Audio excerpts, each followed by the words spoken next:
1 kg cắm tổng hợp lắp đại có 30-40k thôi anh em nhé.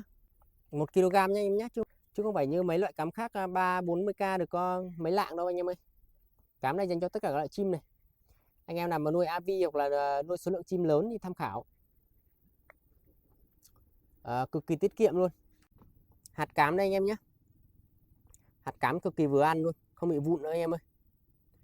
Có mấy chục k đây anh em tham khảo các chấm màn hình nhá. Anh em mua theo combo còn được rẻ hơn, còn được free ship nữa.